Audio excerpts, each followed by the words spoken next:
Hello, this is the Unhinged Binge. I'm Lego, the host who maybe had too much coffee and might have the sniffles, so apologies if you can hear that.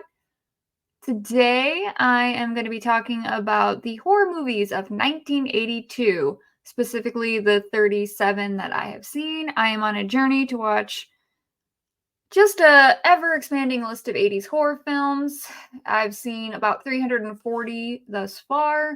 So, feel free to recommend more because I'm insane.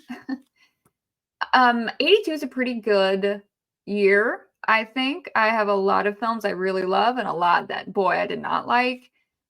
I'm going to go ahead and tell you the title of the film, maybe who's in it, if there's any like notable people doing the music, makeup, some stuff like that. I have a little joking subgenre I've created for each film. I'll read you the tagline and maybe give you a little bit of my review of, even movies I don't like, I still try to recommend. I definitely, though, will spoil if a dog dies. I'll spare you the trip to doesthedogdie.com. All right, so I'm just going to go ahead and get started because, like I said, there's 37 movies, so this might take a while. So for each year that I'm doing, I'm trying to watch the highest rated and lowest rated movie that, well, according to Letterboxd anyway. So the highest rated movie for 1982 this is going to be shocking, really. The Thing, directed by John Carpenter, written by Bill Lancaster. I'm sure there's a story credit by the original writer, whose name I did not write down. The makeup is by Rob Bottin, who is absolutely amazing. You'd probably know his work from The Howling. The music is by Ennio Morricone, who is pretty legendary, but mostly for like Sergio Leone's films, like those westerns. It's starring Kurt Russell, Keith David, and I'm going to go ahead and say Jet the dog. I mean, there's a lot of movies in here, but Jed was the most, he was giving. He should have got an Academy Award. No, he should have got a really great bone. Maybe a steak, really. Jed was just living. But okay, again, sparing you the trip to doesthedogdie.com. Man, that is really hard to say. Yes, Jed and many a husky do perish in this film. The subgenre, I'm going to go ahead and call it Cold War Mistrust by way of aliens. The tagline reads, "Man is the warmest place to hide." So I guess we're insinuating that we're doing human sleeping bags. Human tauntauns is what I'm getting. I mean, in terms of a review, I don't need to tell you The Thing is one of the best horror movies ever made. It is. Definitely watch it. What are you doing? Stop listening to this and go watch it if you haven't seen it. The lowest rated movie on Letterboxd is Oasis of the Zombies. It's directed by, I'm assuming it's Jesus Franco. It is a Spanish zombie film. The tagline reads, "There's no rest for the wicked in the desert of the living dead. Dead, dead, dead." I don't know if you're supposed to read it with an echo, but that's the creative liberty I decided to take. My review is, yeah, this was lowest rated for a reason. Oh my gosh, it was not good. It was not good. Apparently, Spanish zombie films from the 80s are just as bad as Italian zombie films from the 80s. And just awful, awful, awful. It's okay. So I guess I should say I don't know in terms of restoration if there's a better quality version of this film available. The one I was watching was, I can overlook film grain and stuff, but there was someone who was getting killed. And I thought that they were getting killed off screen, and I was just hearing it because the entire movie just looked sort of gray with a little bit of light towards the top of the screen. And then I saw the silhouette of a hand, and I realized, oh, they're being killed on screen. It's just the film quality is so bad, I can't actually see it. It was just awful, and the plot was terrible. This kid, so it's kind of like a lost city of gold situation where there's supposed to be this oasis. and it's kind of guarded by zombies, if I remember correctly. It's kind of hard to tell because it's nonsensical in terms of dialogue. So I'm pretty sure that's what happened. So there's a bunch of people who keep trying to go out to this oasis. Okay, it's like The Mummy. You know, we've got Brendan Fraser. We're going to get the Book of the Dead or the gold, whatever. But it turns out there's zombies. And at the end, this guy, I think he's the only survivor. And the guy who kind of let him out there, but didn't stick around because he's like, no, I'm not dumb. I'm not going there because, you know, we got to have that guy. He asks, what did you find out there? And the only survivor replies, completely without emotion, myself. And I'm like, you're laying next to your dead girlfriend. Get wrecked, bro. What is this? Ugh. Now, I don't think that was the worst movie, though, personally. I'm going to give that to an Italian horror film called Don't Look in the Attic, directed and written by Carlo Astino. I feel like maybe I mistyped that, but I'm going to go with it. Subgenre, I'm going to call it If Hereditary Was a Terrible 80s Italian Movie. The tagline reads, dust to dust, ashes to ashes, but not for long. Which I don't know if that makes any sense, but okay. My review is this is like one of the worst movies I've ever seen.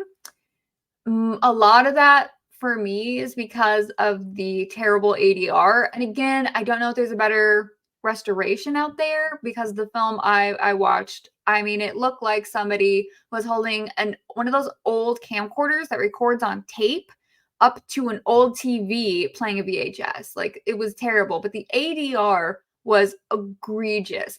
It was as if they recorded each line individually. Even if someone was like, so I'm talking right now.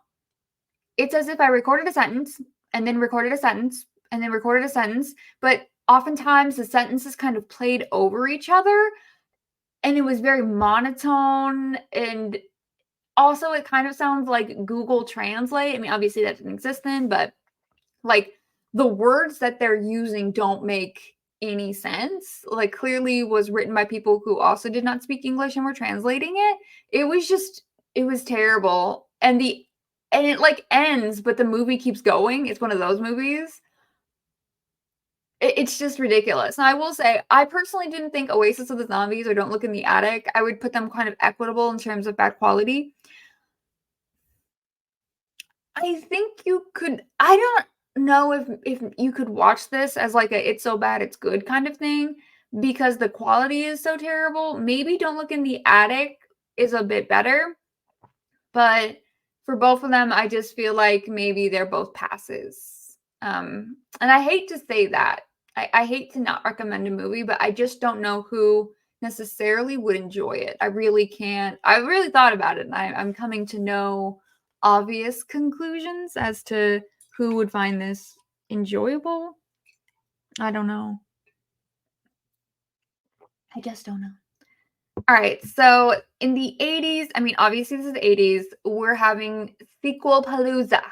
So many sequels. So our big heavy hitter sequels would be Friday the 13th Part 3, directed by Steve Miner, who also directed Part 2. Our music continues to be by Harry Manfredini.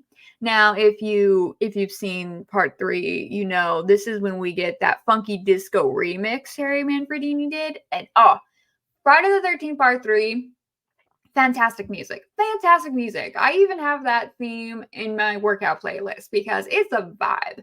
Fantastic. Subgenre, I'm calling it Jason Voorhees in 3D. The tagline reads, a new dimension in terror. My review is, I mean, I don't know. I really like Chris Higgins. Rick is a douchebag. I don't particularly care for Shelley, the little jokester incel. His jokes go too far. I have a whole review dedicated to this movie that's like 2 hours. So if you want to listen to that, it's also available. And I go into, obviously it's like 2 hours, so I go into pretty extreme detail. But you know, I'm definitely recommending it because it's Friday the 13th. I think it's fun. The gentleman who is playing Jason in this film, I believe, was Ted White, who I always want to call Ted Knight, different human being. Ted White, I think, is the best Jason, and I'm definitely I definitely recommend it, of course. Amityville 2, The Possession, directed by Damiani? Damiani? Is that it? That's a great name. Written by Tommy Lee Wallace, who you would know as working pretty frequently with John Carpenter, particularly in his early days, starring Polly. I'm gonna move on, and Polly from oh my god, I keep wanting to say Rocky Horror Picture Show. My brain is saying it. Obviously, that's not right. From Rocky, Polly from the Rocky franchise, and Burt Young. The subgenre would be incest at 112 Ocean Avenue. Yeah, that's the subgenre of this film. The tagline reads, "If these walls could talk, they would shriek." As for my review, I would say this film is supposed to kind of function as a prequel to the 1978, 9, 8? The original Amityville film. It is supposed to be a fictionalized interpretation of the original DeFeo murders, but with like demons, and Polly is an abusive father and sibling incest. So I'm just gonna say it's exploitative. It's exploitative. That's a hard word to say. AF. I don't know. As a teenager, I really liked it. As an adult, I find it a little weird. If you're really into possession stories, I would recommend it. I don't know why I always got this movie when I was in high school. I was consistently getting this movie confused with Legion, The Exorcist 3. I don't know why. Really couldn't tell you, but if you're into like kind of slow-paced, abusive family situations and incest and possession, boy, do I got the movie for you. Halloween 3, Season of the Witch, directed by and written by Tommy Lee Wallace, as noted above. The cinematography, of course, is by Dean Cundy, who is just amazing. He, I believe, is a cinematographer for, of course, Halloween. I think he did some of the work on Back to the Future, and he was a cinematographer on Jurassic Park. You may have heard of that one. Don't know. Little film. The music is by John Carpenter and Alan Howarth. It's starring Tom Adkins. My subgenre would be Beware of Masks. The tagline reads, "The night no one came home," in reference to Halloween's tagline, which is "The night he came home." My review would be if that Goosebumps episode with Carly Beth was about adults and witches. I wish that the witch cult in this movie would have been the same one, the Thorn from Halloween 6. I think that would have been a good way to tie them together, but no. So anyway, moving on. Nobody likes Halloween 6 but me. Poltergeist, one of my all-time favorite films, directed by a little guy known as Tobe Hooper. It's written by Steven Spielberg, is composed by Jerry Goldsmith, who did films such as The Gremlins, The Mummy, Alien, The Omen, Legend, The Burbs, Total Recall, and so many more. Very, very talented gentleman. Starring Heather O'Rourke, Dominique Dunn, Zelda Rubinstein, James Cairn, Craig T. Nelson, Joe Beth Williams. You know the people. The subgenre would be Ghosts in the TV, Fighting Colonialism. And be respectful of cemeteries. It doesn't matter if they were indigenous people or not. Be respectful of cemeteries. Tagline reads, "They're here." I think she said a little bit more forlorn, but I did what I did. Obviously, as I said, it's one of my favorite movies. I definitely recommend it. I think it's fantastic gateway horror. I also think it totally works if you watch it as an adult. It's a phenomenal film. It's really, really more deep, I would say, than a lot of people kind of get it credit for. I feel bad that a lot of people, don't give Tobe Hooper the credit for directing. I do not like when people call this a cursed movie. I think that is very dismissive of real life tragedies, and it kind of gives people who committed really horrible crimes who didn't get much prison sentences and out, which is, I think, very shitty. So please stop saying that. And I said it with the fighting colonialism And I mean, that's more the second one, and being respectful of the dead. It's kind of Pet Cemetery, you know? Sometimes dead is better. But I mean, this film is just, it's so ubiquitous and still so well known in pop culture. And I think that's for a reason, because it's just a very well made movie that really resonates. I think it's one of the first movies I ever saw that really scared me. I'm sorry, that clown doll, it's a clown, it's a doll, it's alive, it's under the bed. It's all the things that scare a child. Okay, moving on to Swamp Thing, written and directed by Wes Craven. Obviously, this is based on a DC comic. It is composed by Harry Manfredini of Friday the 13th fame, starring Adrian Barbeau and Ray Wise, who you would probably recognize from Twin Peaks as Laura's father.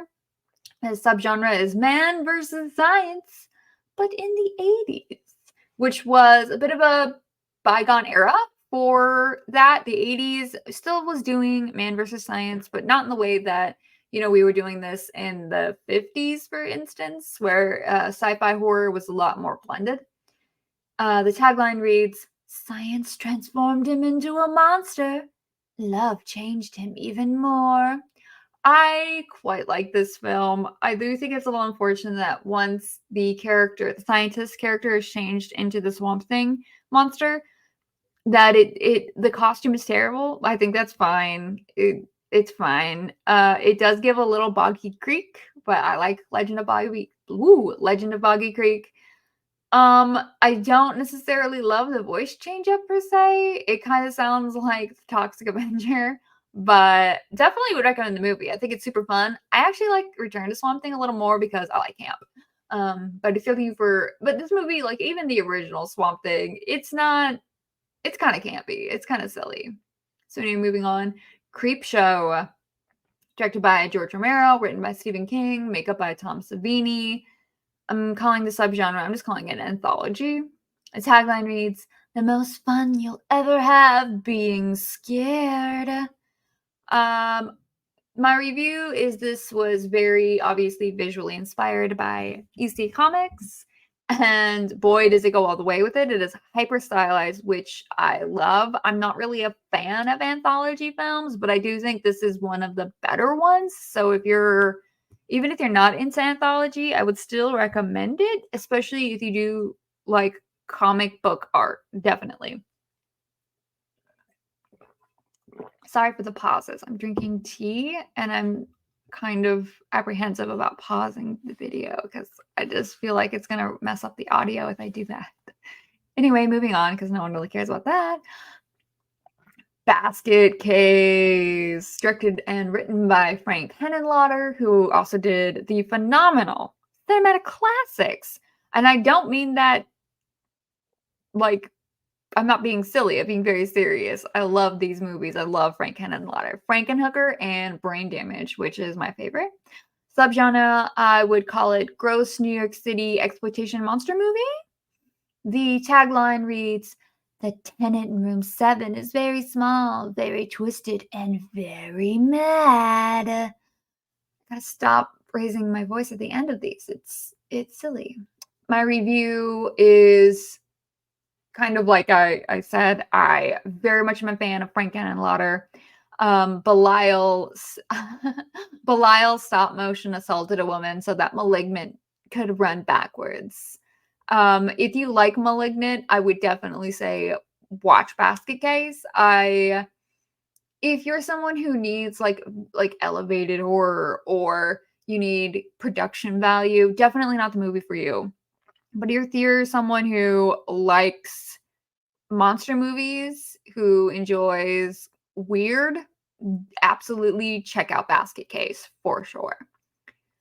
Cue the Winged Serpent, written and directed by Larry Cohen, who did other films such as It's Alive, This Stuff, Return to Salem's Lot, Full Moon High, so on. It's starring Michael Moriarty, who's in most of Larry Cohen's films, David Carradine, Richard Roundtree, Candy Clark. The subgenre I would say is dragons in New York City, question mark. It's not a dragon. Oh, I'm not going to read the tagline because I don't know how to pronounce this, and I meant to look it up beforehand. It's just got too many syllables. If it was shorter, Quetzalcoatl? That's absolutely not correct. Absolutely not correct. Um, Spanish is not a language I speak. And I can read French, but this is not. This is not. This is not. I feel like whenever I try to read Spanish, I just turn it into French because my brain is very slow. So I can't pronounce it. I'm just gonna move on to my review. Is it slow? Yes. Is it entertaining? Yes. Do you get to see Michael Morietti and David Carradine in a movie together? Yes. I don't know what else you want. So, from my understanding, there's an interview with Larry Cohen, I believe, on one of the volumes of In Search of Darkness, where Larry Cohen was talking about making this film. And he said he didn't know that you needed to work with the special effects people before making the movie. So he shot the whole movie and then brought it to them and said, okay, add the effects in. And they're like, no, that's not how you do it. You did it backwards. So the effects are, it's very well known that the effects are terrible in this movie because it was a new thing. Like computer effects were kind of new and he just didn't know how to do it. And it honestly looks a little bit more like a Ray Harryhausen situation, like claymation, stop motion kind of stuff. So I don't really know specifically what the effects were, like how they did them, but yeah, they're not great. Although there is some stuff where they do shadow work that I think is very, very, very effective. Okay, moving on. There's some oddly sexual, and I don't just mean like it's an 80s horror movie, people have sex. Yes. But these movies are like real weird about it. And there's 3 of them, and I can't explain why, but a couple of them seem like they're related, even though they're not. So, Incubus is a movie I absolutely love. It's directed by John Ho? Hugh? I'm just going to move on.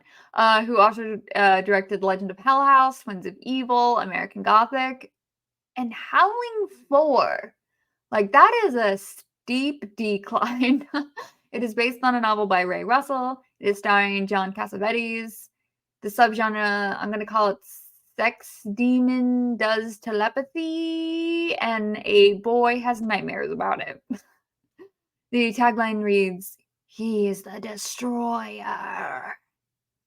And my review is that this movie is absolutely effing insane, and you have to see it to believe it. I love it. I do have a review of it on my on YouTube.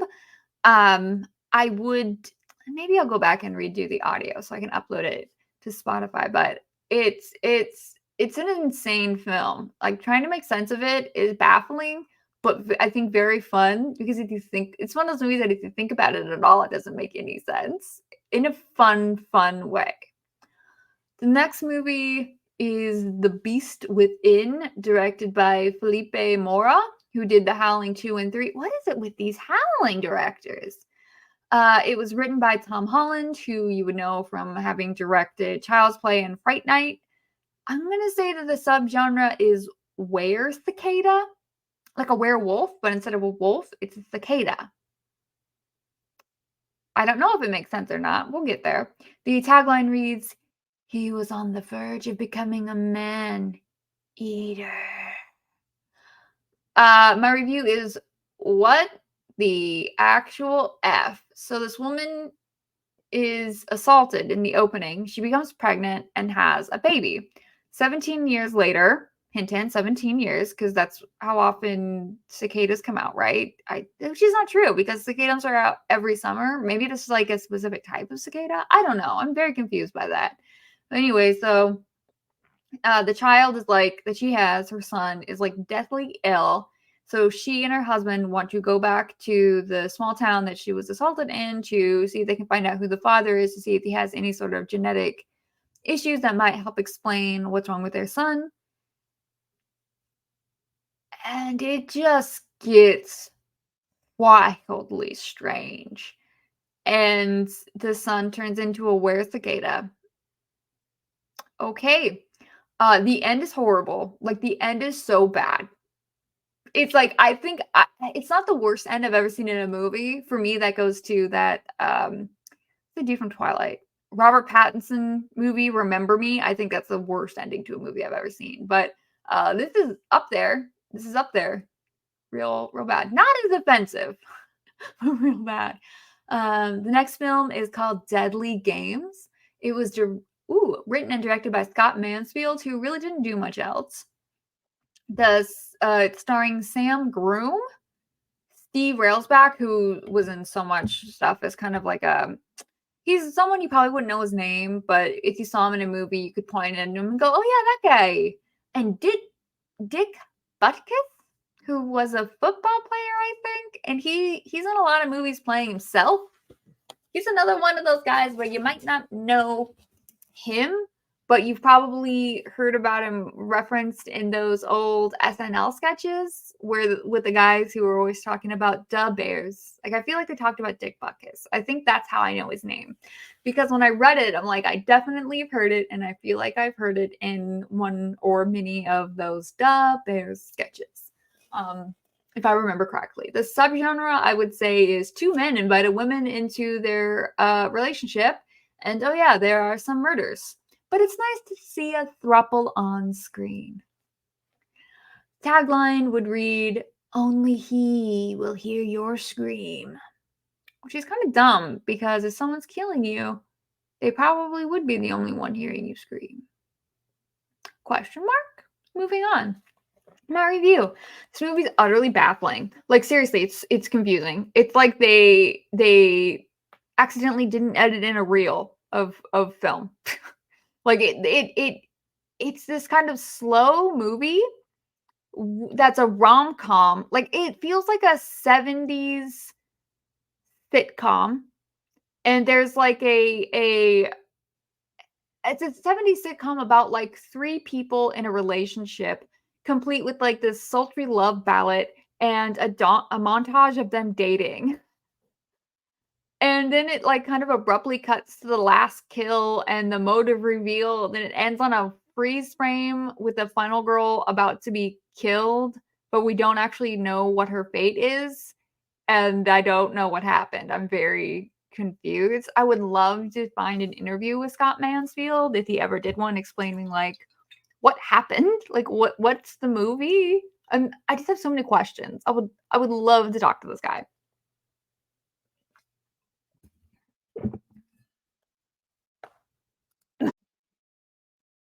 Sorry for the pause. I just had an abrupt coughing fit. The movie confused me so much, my body stopped functioning. Okay, alien movies. I mean, we gotta talk about alien movies, right? It's the 80s. We still have those. I think once they got popular in the 50s, they just be staying popular.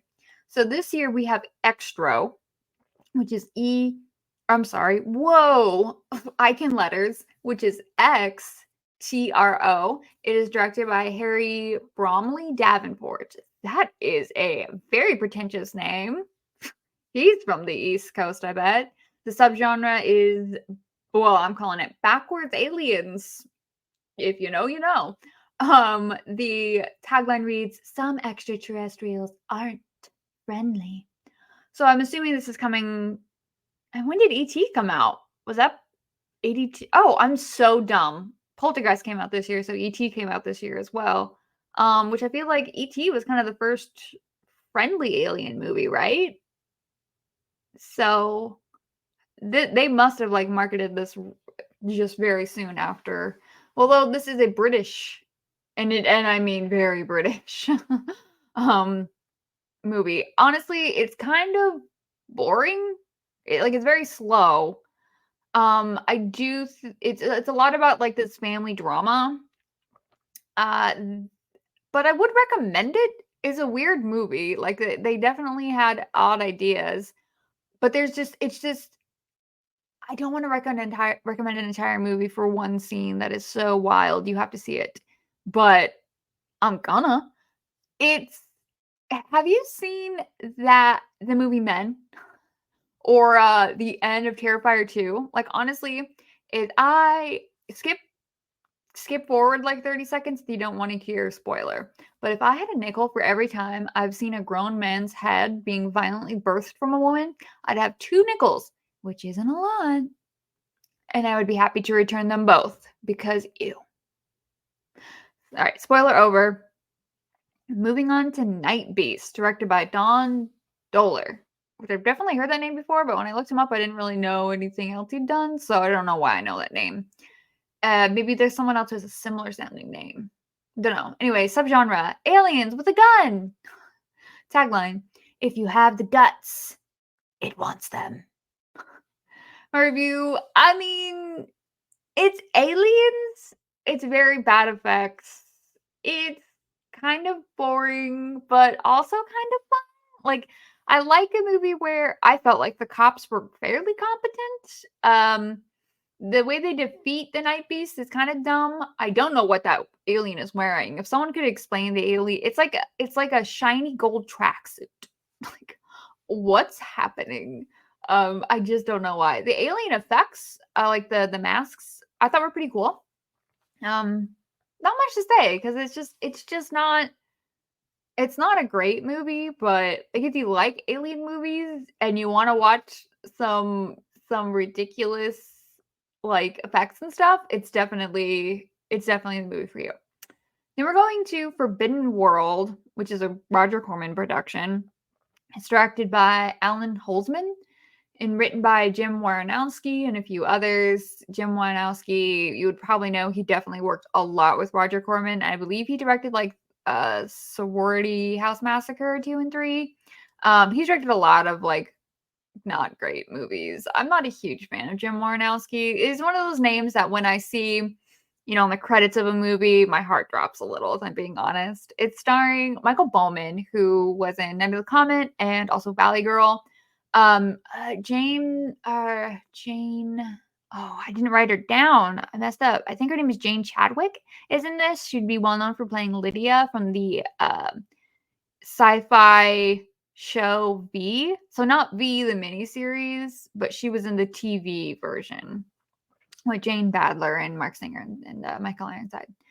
The subgenre, I would call this movie Someone Saw Alien and Ripped It Off. But as far as alien ripoffs go, this is definitely one of the best. I do think it's like if the aliens melted people, I would almost call this a melting movie. Not quite, but almost. Or maybe I actually would.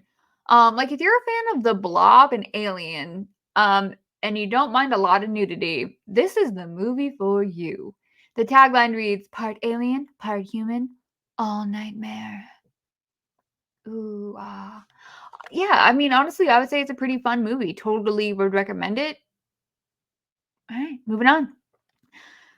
Oh Lord, it's the 80s. So we have a lot of mad slashers, which, okay, I'm just gonna go ahead and say it. I know I'm someone that, you know, sometimes I get a little bit too serious about this stuff, admittedly, but it really bothered me. Like, this is a very tired trope. Obviously, this was in the 80s, so you can kind of give it a little slack, but it's not a good trope. So, like, when people talk about, like, remaking Halloween again or continuing to make Halloween, I honestly just think maybe that's a story that should remain in the past. Obviously, it's an IP that's still very valuable, so they're not going to, but it is problematic and it concerns me that so I don't mind when people watch movies that it's like, oh, this is like some like really serious issues. As long as they are aware and understand that they have issues. Like if you want to watch him, like what is it, Brian De Palma's Dressed to Kill, go off. A lot of people love it. Even a lot of trans people love it. But as long as you understand it is transphobic, it's like as long as you get that, that's fine. But I feel like a lot of people don't get that these movies have issues, and that's a bit of a problem because there's still so much lack of understanding and just stigma around, and I'm not talking like broadly speaking mental illness. I'm talking about people who are like in psychosis, who have like severe breaks from reality. And I think that's really an issue in these films really placed a lot of stigma on mental illness, especially in the 80s when Reagan was defunding programs to help people, which was a lot of people homeless, by the way. Okay, I'm moving on because this gets me steamed. All right. Alone in the Dark was directed by Jack Holder. The makeup is by Tom Savini and others. It's starring Donald Pleasance, Dwight Schultz, who played Howling Mad Murdoch on the A-Team, Jack Palance and Martin Landau, who were in Without Warning together. And I mean, this is a stacked cast, and they're all giving ridiculous performances. The subgenre, I'm going to say mental illness makes for great horror. Sarcasm.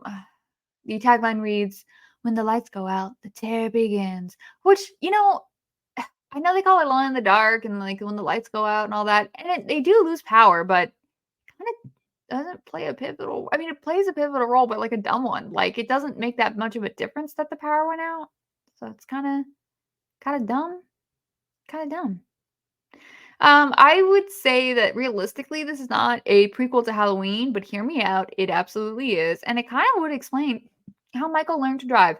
The Halloween franchise has been so wrung dry, and yet we still don't know how Michael learned to drive. I'm so mad about it. It also kind of explains why Loomis is so chaotic because Sam Loomis is, I don't know, I kind of think he might be chaotic evil. Okay, he's chaotic good, but like, hear me out. He's chaotic evil. Would I recommend the movie? Yeah, I think it's like I said, as long as you acknowledge that it's got issues, yeah, I definitely recommend the movie. It's a fun movie. Slumber Party Massacre. Okay, I'm gonna go and say yes, I fucking recommend this movie. I love Slumber Party Massacre. I do have a review of the Massacre franchise, although apparently I missed a cheerleader massacre and a dude bro massacre, so I need to like go update and watch those movies. But yeah, I have a review of those movies on YouTube if you're interested. I think it's pretty fun. It is directed by Amy Holden Jones, so this is a rare slasher directed by a woman. It was written by Rita Mae Brown originally, but redone by Amy Holden Jones. It was produced by Roger Corman. So originally, this was supposed to be a kind of like Student Bodies, like a parody of slasher movies. That's how Rita Mae Brown wrote it. I should look for her. I keep saying I should look for and see if I could find her original screenplay. I bet it was fantastic. But, Corman wanted a Roger Corman movie. And I think Jamie Holden Jones did her best. Roger Corman was well known for, letting women and other minority groups direct, which a lot of other studios, even smaller studios, just simply weren't doing. So I give him a lot of credit for that. However, as it pertains to women, a lot of these movies, he kind of stipulated that there was a lot of sex, and a lot of these horror movies have a lot of assault scenes, which the women refused to direct, and he would then bring in a male director to do reshoots, which I just think is real shitty. And that, to my understanding, is not something that happened in this particular movie. But, was it made the way that Rita Mae Brown or Amy Holden Jones wanted? I don't know. Definitely wasn't made the way Rita Mae Brown wanted. And I think that's unfortunate. That's super unfortunate. The subgenre, I'm going to call it phallic symbols and half-dressed sleepovers. The tagline reads, "Close your eyes for a second and sleep forever." Obviously, I love this movie. Would definitely recommend it. I think it is essential slasher watching, but keep in mind, this movie absolutely still is the male gaze. Absolutely still is the male gaze.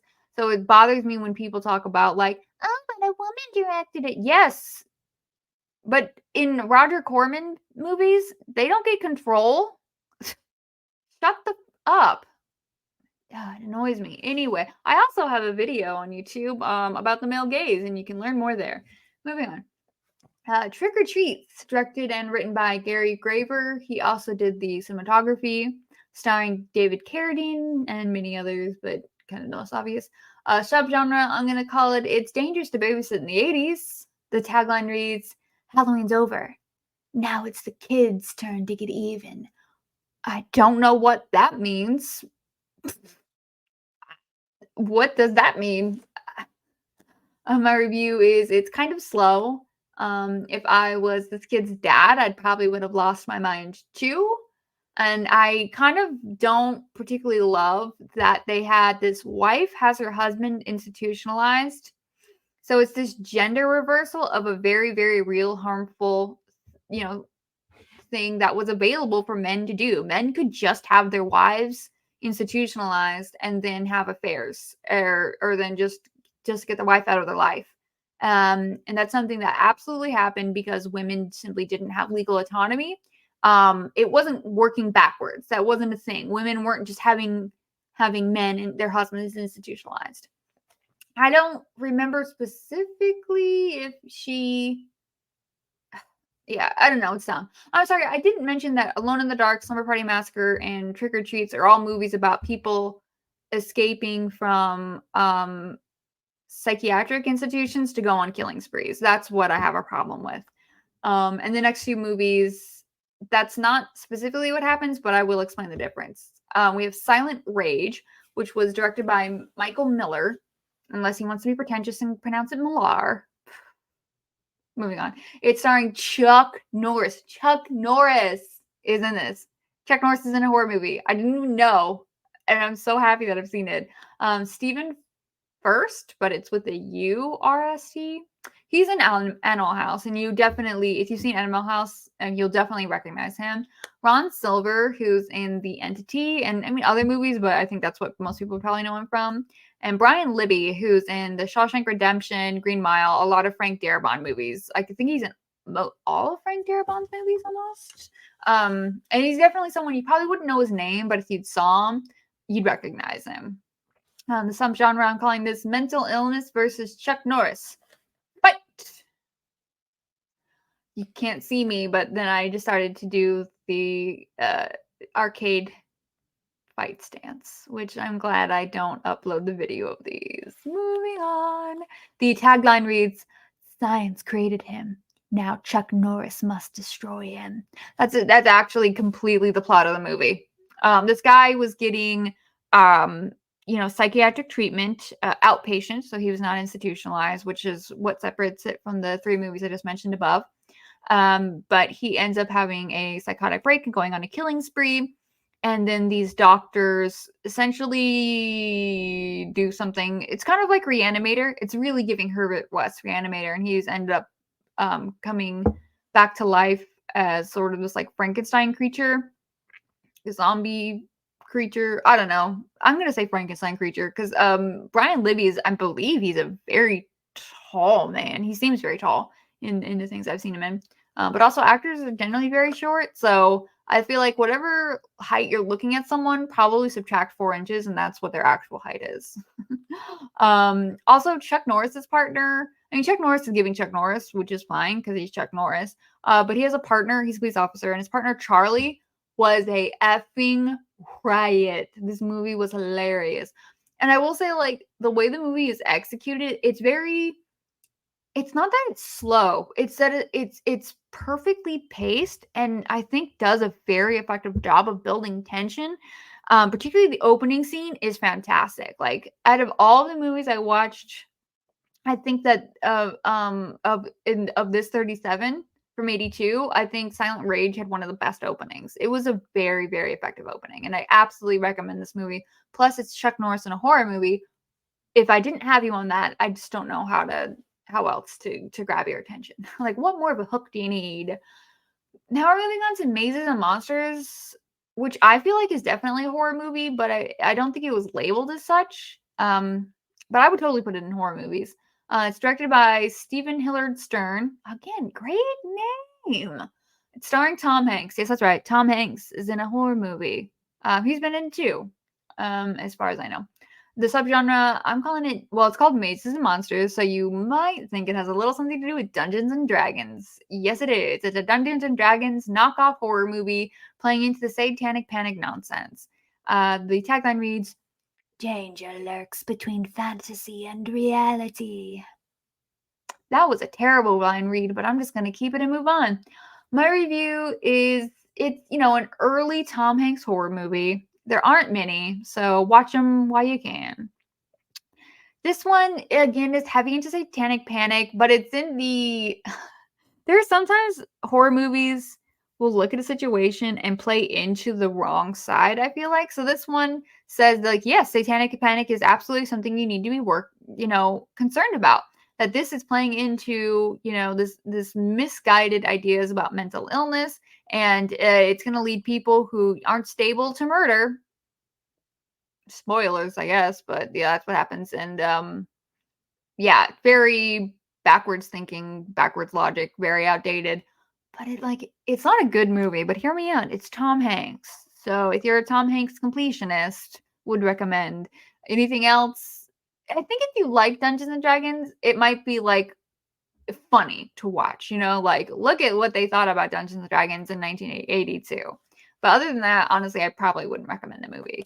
Oh no. All right. So the rest of the movies I just couldn't really fit into a category. Okay, Pieces. Listen, I like Pieces, okay? I'm just gonna say it. It's directed by Juan Piqueur Simon.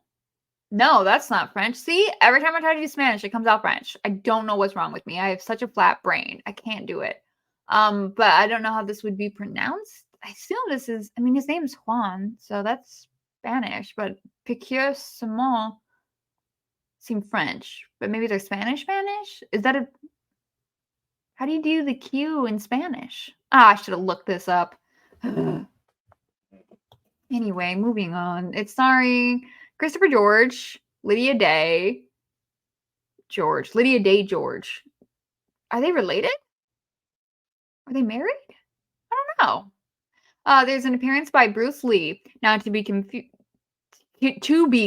This is not Bruce Lee L-E. This is Bruce Lee L-E. There are a lot of men who, Asian men doing martial arts in the US that were able to get pretty good employment because Bruce Lee was so big, and really opened the door for a lot of people to get, roles here for like low budget movies.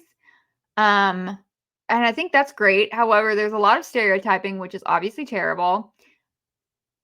And I love that they basically asked all these people to like call yourself a version of Bruce Lee because there's like 5 of them. It's ridiculous.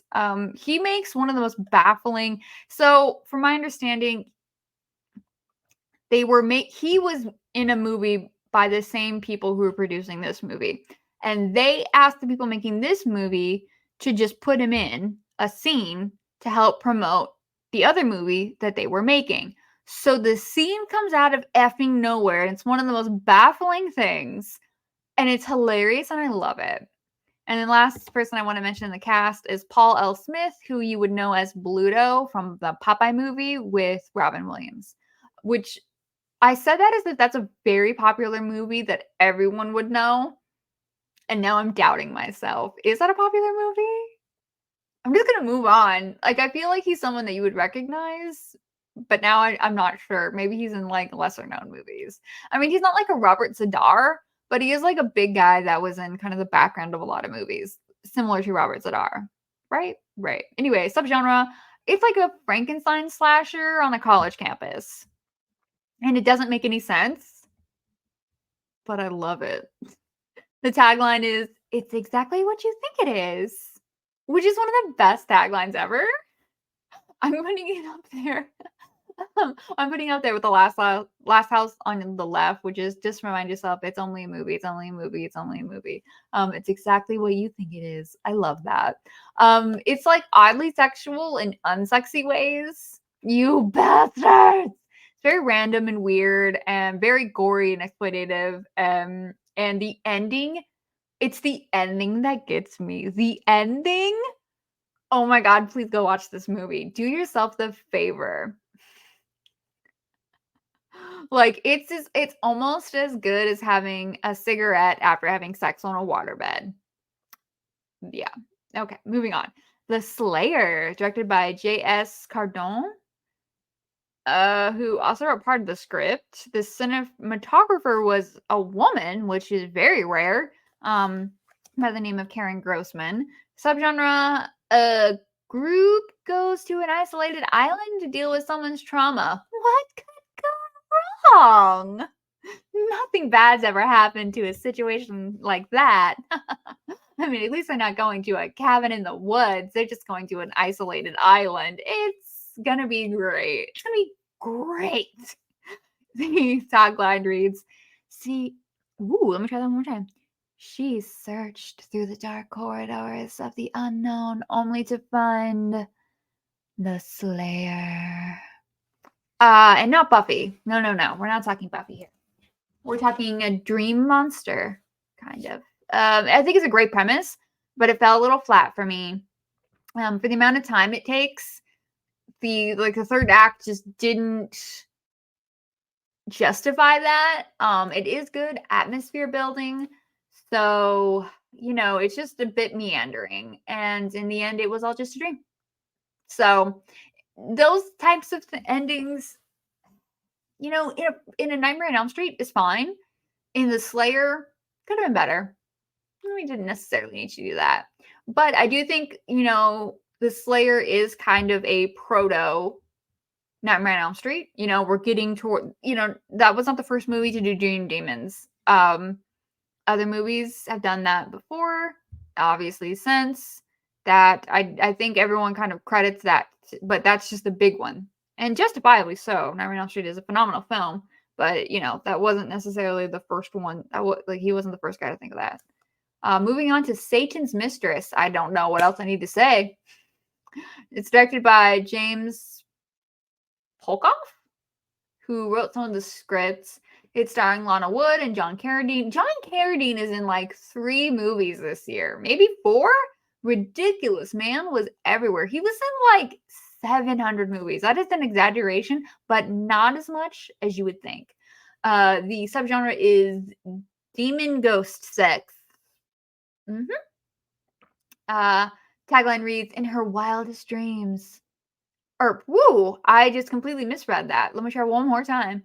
Her wildest dreams are about to come true.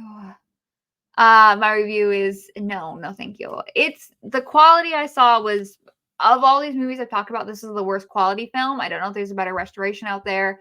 That's just not what I was watching. It was, you could almost not see anything on screen, and the audio is deplorable. So it was hard to make out what was happening, to be honest. But basically, this woman, Lana Wood, it's Lana Wood, Natalie Wood's sister. So obviously fucking gorgeous.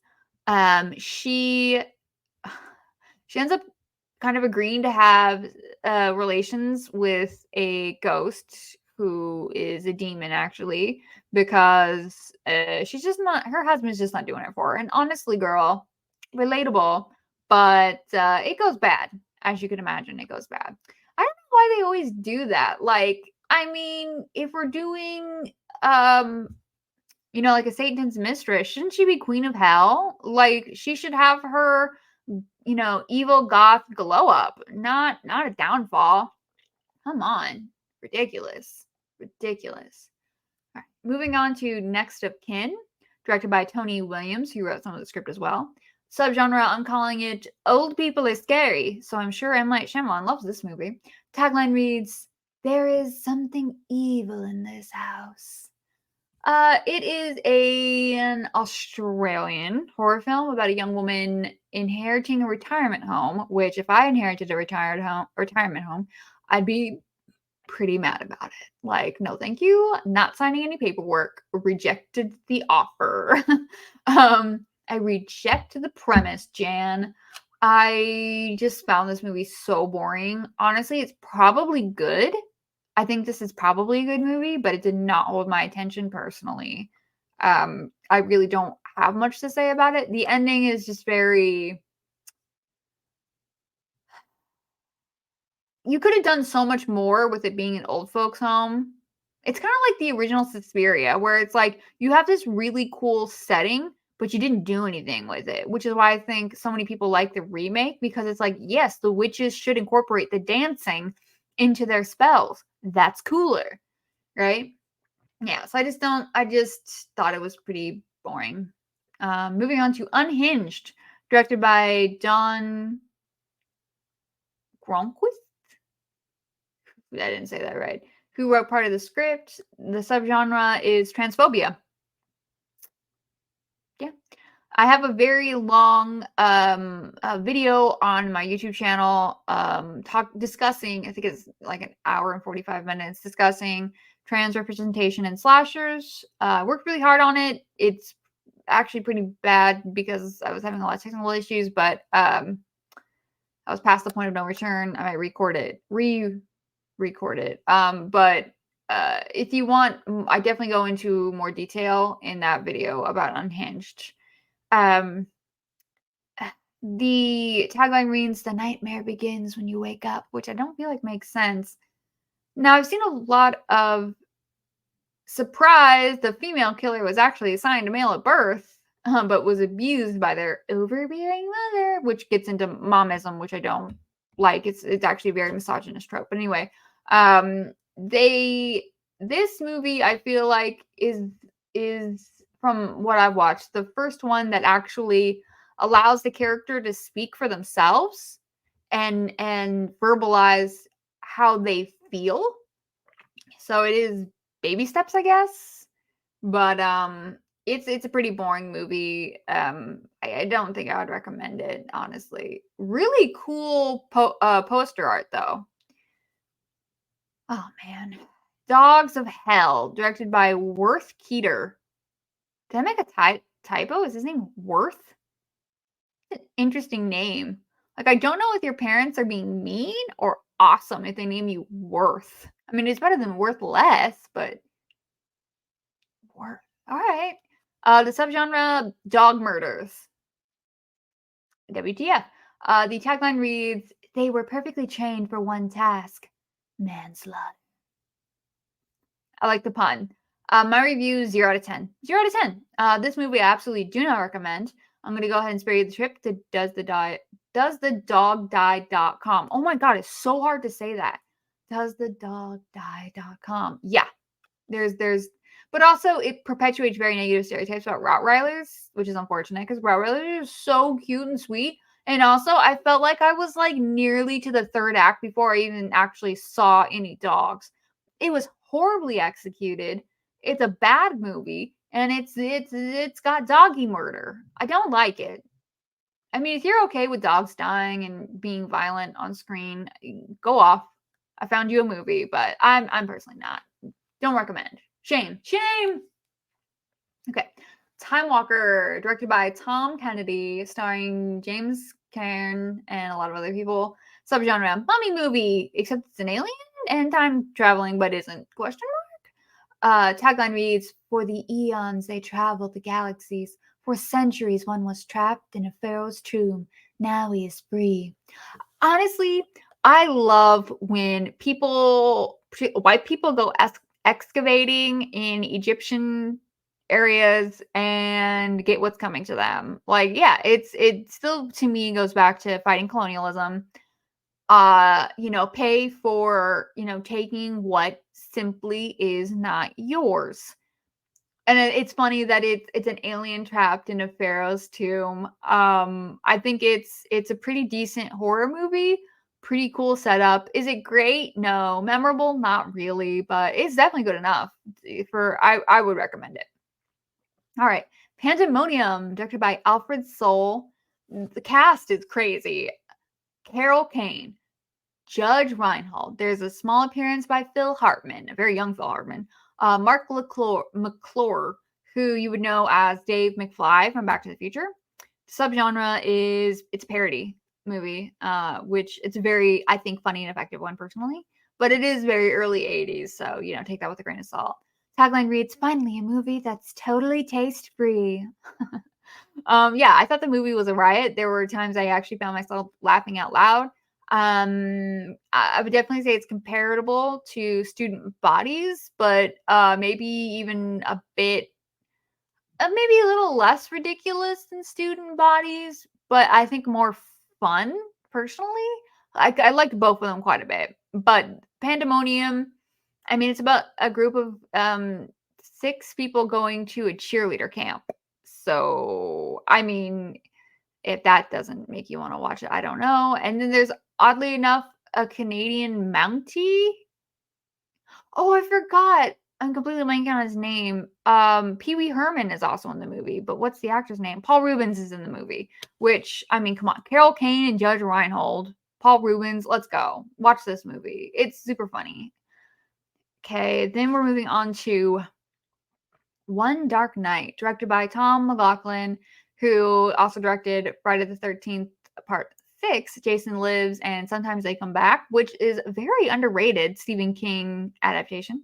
The cast, get this cast. Adam West is in it, but more importantly, Meg Tilly and E.G. Daily. Can you imagine? Meg Tilly and E.G. Daily? Like, let's go. Subgenre, I'm going to say prank in a mausoleum gone wrong. Who could have seen that coming? Tagline reads, "A night to remember until the day you die."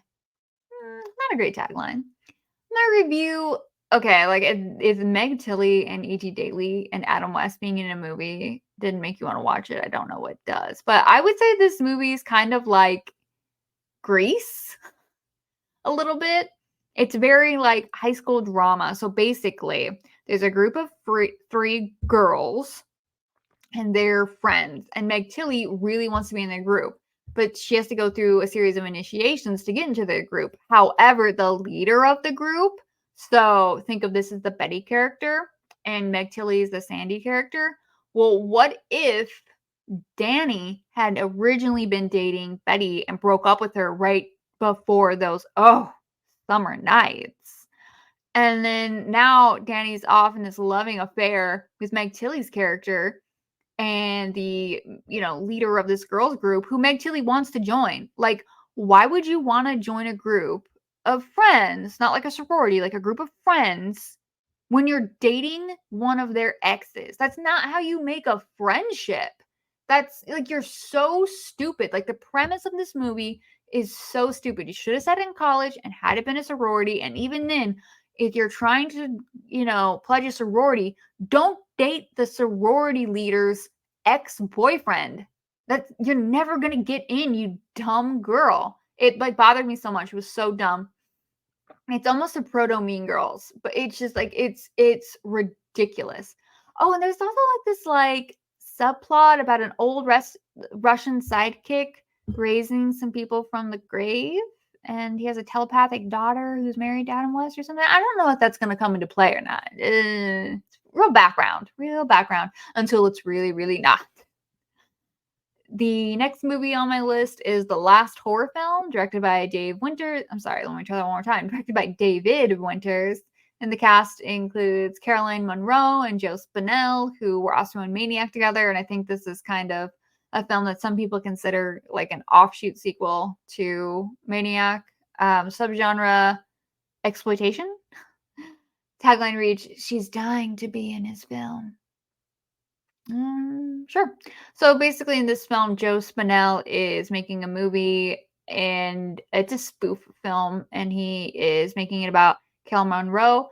From my understanding, I think they filmed this movie like guerrilla style at Cannes, which is a choice.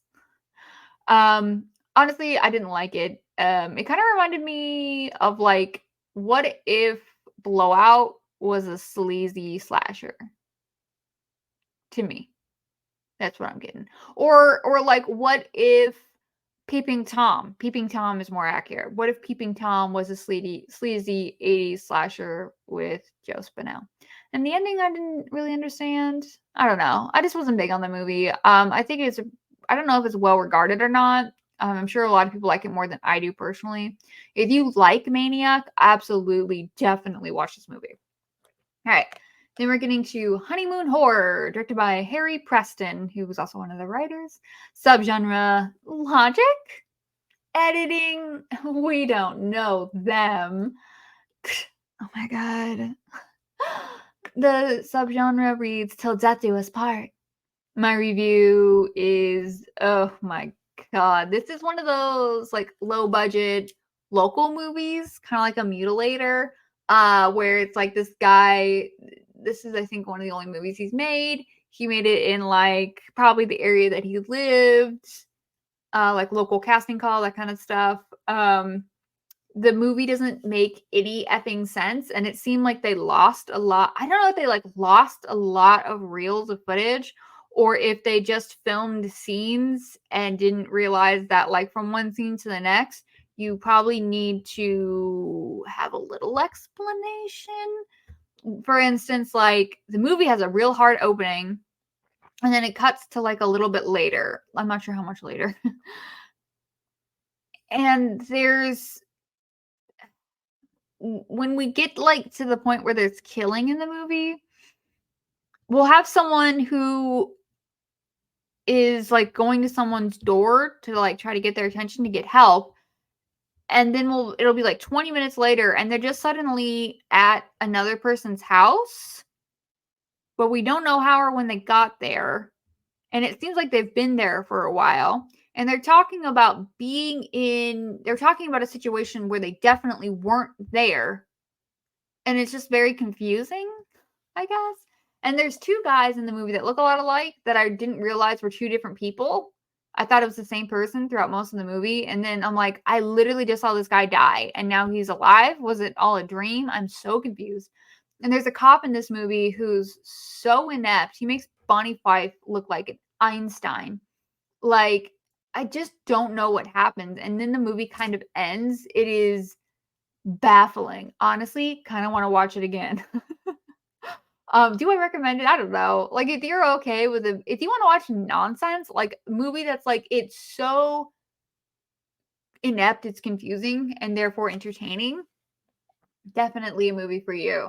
Yeah. Okay. And then I just have like a few foreign films. So we'll start with Human Lanterns, directed by Sung Chung.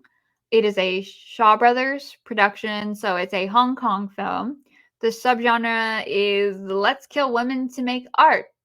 Oh, and martial arts. There's no tagline. And my review is the movie is absolutely stunning. Unfortunately, the version I found did not have any subtitles. So I was just watching it. I don't know exactly the plot. I think like this one guy had made enemies out of this other guy. So he's using this guy's enemy to fight, or he's like framing a crime that he committed on this guy to get him to fight the guy that he hates. You know what I mean? It's a lot of strings. It's very Pepe Sylvia. But it's stunning. This movie's beautiful. I love the setting, the style. It's very visceral. And the fighting is very, very effective. Again, Shaw Brothers movie. So if you want martial arts horror, like this is it.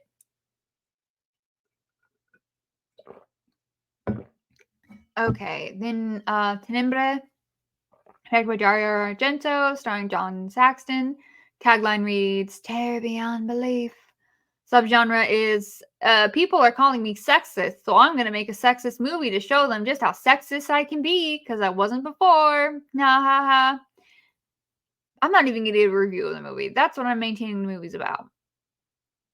I just don't like. I'm just not a fan. I'm just not a fan of Italian horror. So I'm sorry. I always ended on Italian horror. I don't know why I do this. Should have ended on Human Lanterns. Go watch Human Lanterns. The the last two movies are both Lucio Fulci films. So there's Manhattan Baby. Subgenre, I would say, stop effing around in Egypt. Stop. The tagline reads, "It's looking at you from it." My review is, oh, Bob from House by the Cemetery is back. And this time he's going by Tommy, and he's just as insufferable. The only saving grace of this movie is it is fantastic music. Of course, Lucio Fulci films always have great music. So do Dario Argento movies have good music. I will say that for them. I couldn't tell you anything what the movie's about. I'm so distracted by the terrible ADR. I think some people watch these in the original. I'm assuming the original Italian, and I don't know if the Italian is also dubbed, because I will say in Human Lanterns, I don't know what language it's in, but it's you can I don't think they have like original audio. It's always, no matter what language is ADR all the way through.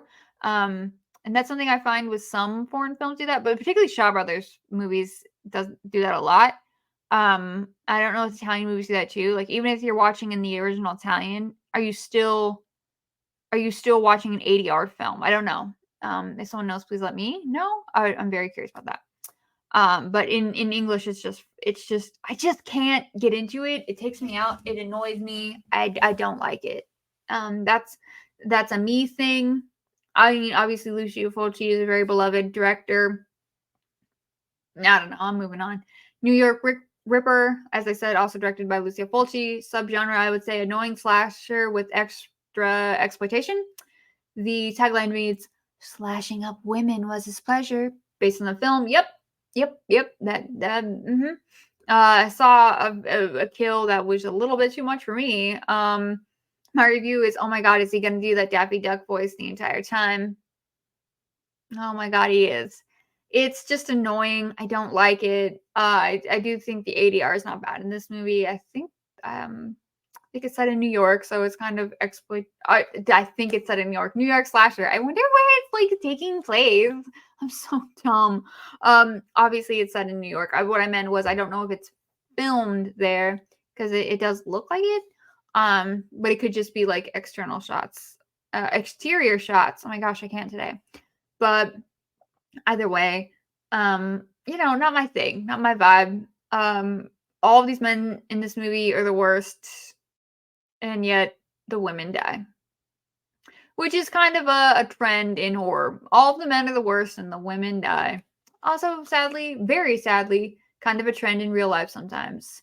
Yikes. Anyway, that has been the 37 films from the year 1982 in horror that I have seen. If I still have like 13 on my list from this year that I couldn't find, they just were not available at all. But if you do have any recommendations, we'll happily add them to my list if they're not already added and that I just couldn't find. I must be off because my voice is so sore now. I don't know why I do these because talking for an hour really takes it out of me. um, Thank you so much for listening. And if you'll excuse me, I have some oozing to do. Stay with the rainbows.